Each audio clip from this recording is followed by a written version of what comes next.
सबको जय मसीह। फिर से एक नए एपिसोड में आपका स्वागत है। पिछले एपिसोड में हम लोग देख रहे थे कलीसिया एक बॉडी है। उसी सिलसिले को आगे रखते हुए हम आगे को देखेंगे। Always decisions are taken by the body not individual. अभी इस संदर्भ में बाइबल के कुछ वचनों को देखते हैं।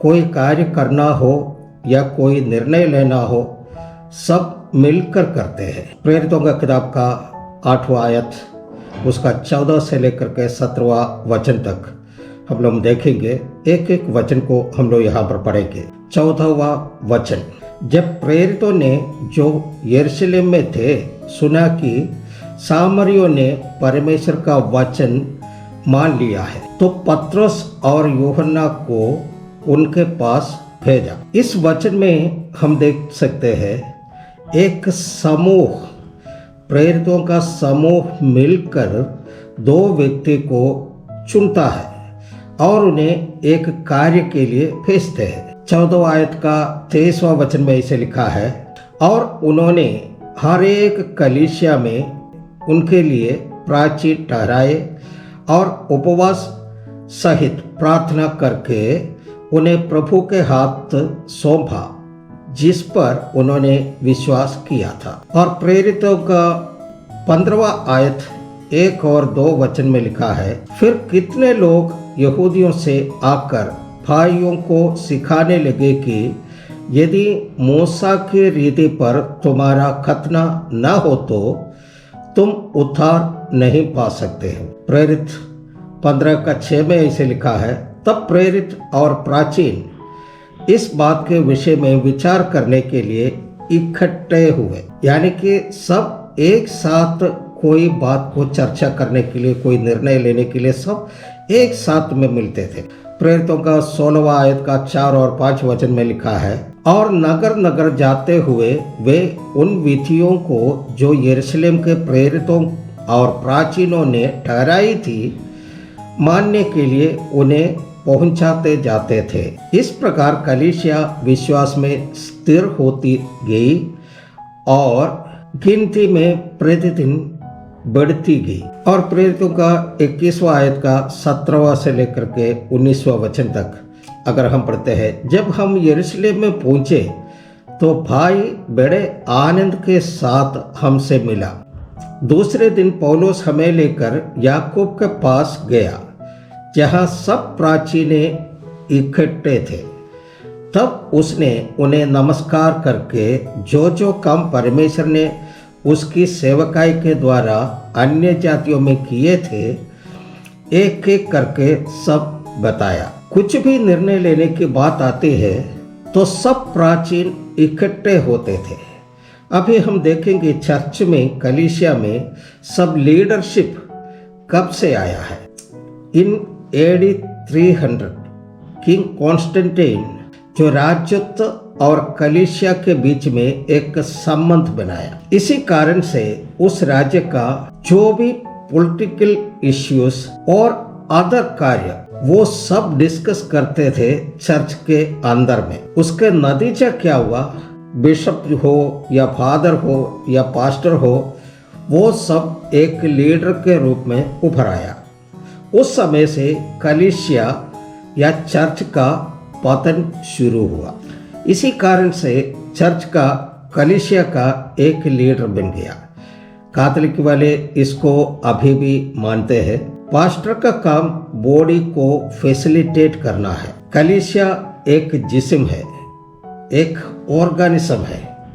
कलीसिया का एक एक मेंबर जो उस जिस्म का एक एक अंग है, एक एक ऑर्गन है।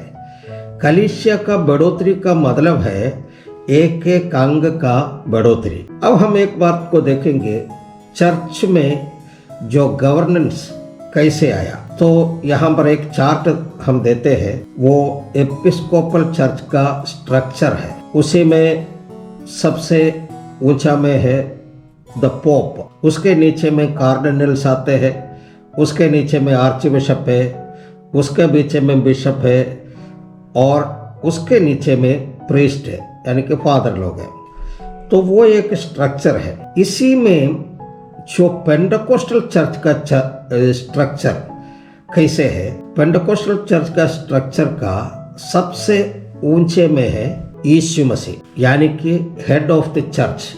उसके नीचे में आता है लोकल चर्चेस, यानी कि स्थानीय कलीसिया और उसके मेंबर्स, जो कलीसिया का सदस्य है, वहाँ का एल्डर्स है, तो कमिटी है लोकल पास्टर के, ये सब मिलकर के एक बॉडी बनता है। लोकल चर्च उसका कलीसिया का मेंबर है, यानी कि सदस्य है, उसका जो बुजुर्ग लोग हैं, जो कमेटी बनाया होगा तो वो कमेटी है, और लोकल पास्टर है।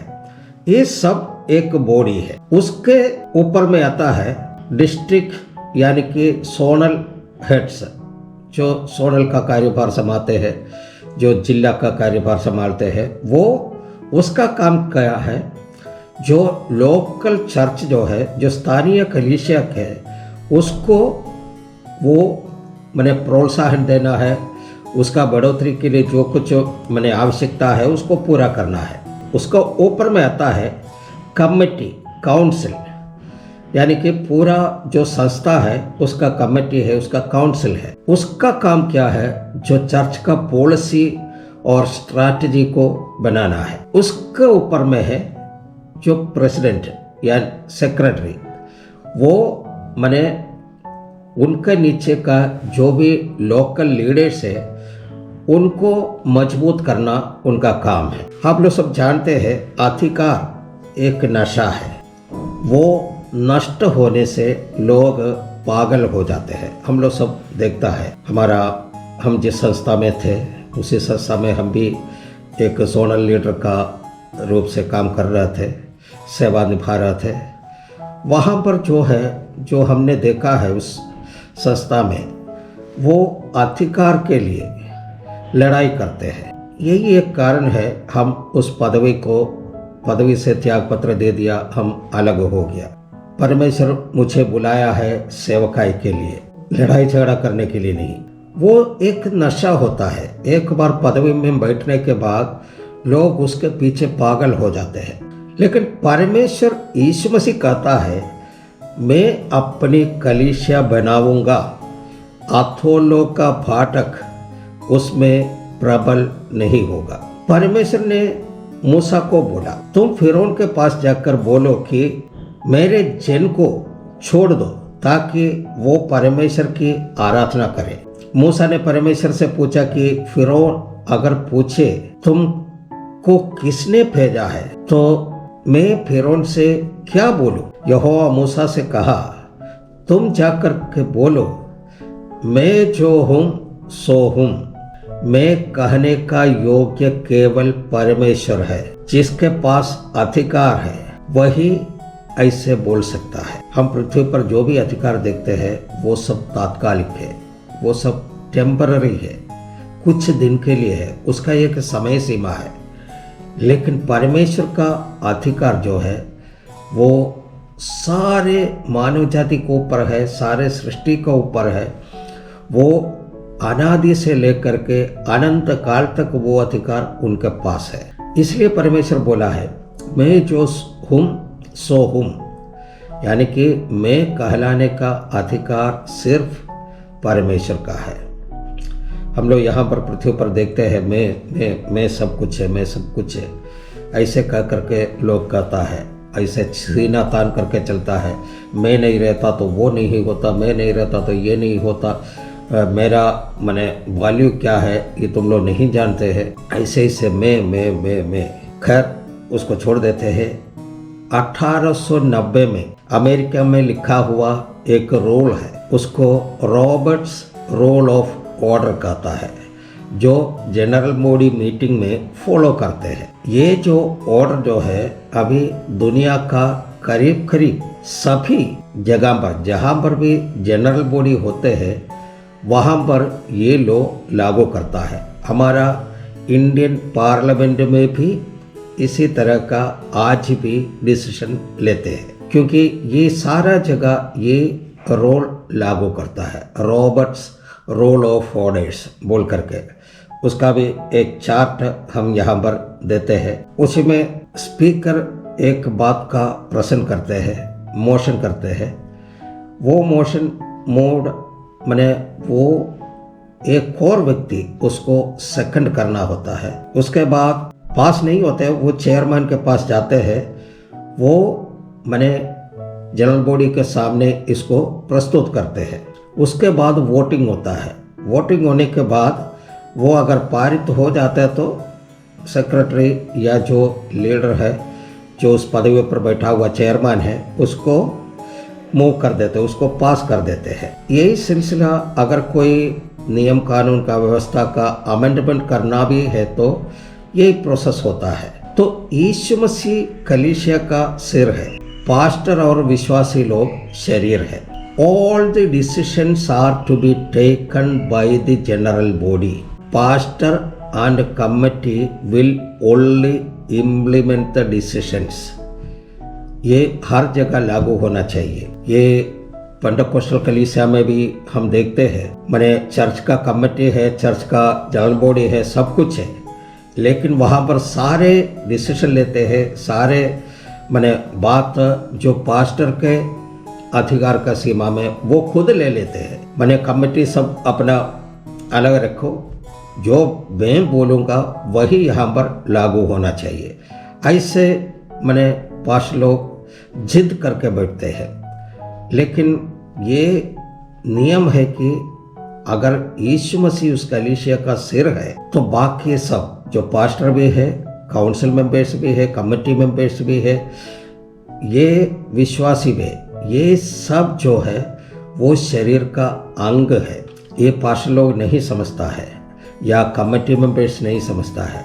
अगर कोई भी डिसीजन लेना है, कोई भी कार्य को चर्चा करना है तो जनरल बॉडी के सामने करना है। वो पास्टर का अपना अधिकार सीमा में नहीं है। Hallelujah. The general body has the power to cancel the decision taken by the committee as the final authority is general body because the body is the body of Christ। ये है Pentecostal का नियम, क्योंकि मरकर जी उठा हुआ यीशु है, यानी एक एक विश्वासी। कमेटी को जनरल बॉडी के ऊपर कोई अधिकार नहीं है। किसी को नॉमिनेट करने का भी अधिकार जनरल बॉडी का है। हालेलुया। हमने देखा है कि पास्टर लोग आकर के अपने मर्जी से सेक्रेटरी को चुनता है, अपने मर्जी से ट्रस्टार को चुनता है। ये सब अधिकार जनरल बॉडी का होता है, यानी कि चर्च का, कलीसिया का, जो विश्वासी गणों का होता है। लेकिन पास्टर अपने आप अधिकार लेकर के बैठता है, उसके लिए फिर क्या बोलो। यीशु मसीह ने बोला, मैं अपने कलीसिया बनाऊंगा, अधोलों का फाटक उसमें जयवंत नहीं होगा।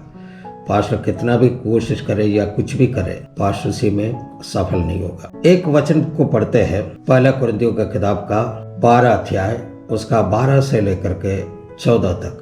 क्योंकि जिस प्रकार देह तो एक है और उसके अंग बहुत है, और उस एक देह के सब अंग बहुत होने पर भी सब मिलकर एक ही देह है, उसी प्रकार मसीह भी है। क्योंकि हम सब ने, क्या यहूदी हो या यूनानी, क्या दास, क्या स्वतंत्र, एक ही आत्मा के द्वारा एक देह होने के लिए बपतिस्मा लिया है, और हम सबको एक ही आत्मा पिलाया गया, इसलिए कि देह में एक ही अंग नहीं परंतु बहुत से है। इस वचन को आगे बताएंगे।